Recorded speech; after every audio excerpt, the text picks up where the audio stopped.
wanted to read something about global warming. This glacier back in the Mendenhall Glacier that comes from the Juneau ice field is obviously melting and in recession.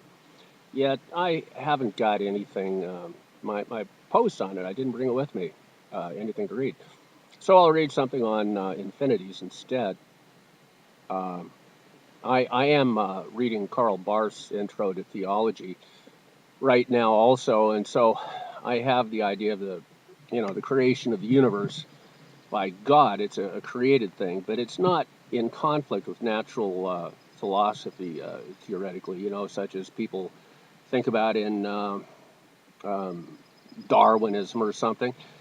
Um, the Genesis story was probably conveyed by Abraham 4,000 years ago when he went up to uh, found Israel, and then to Moses, and it has a history of the Jews in it, and basically, um, but the parameters in it are not mutually exclusive with general parameters of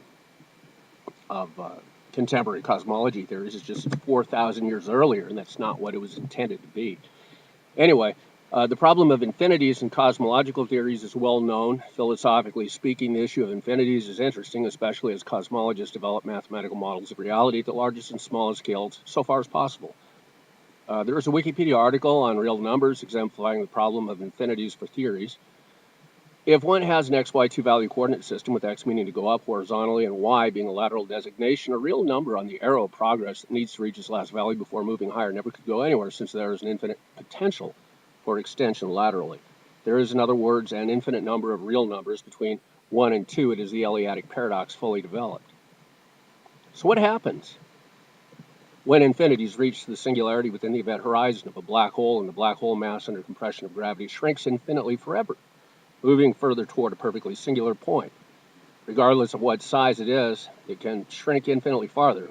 Perhaps it is no wonder that nature has opted for quantum mechanical structures instead, so that the problem of real number structures for infinities doesn't arise.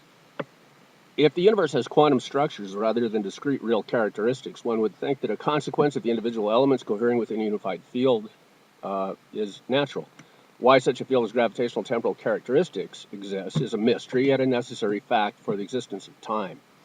What does seem plain is that contemporary theory seems to assume that space necessarily provides virtual energy for itself in contradistinction to gravity. And that was it for that essay.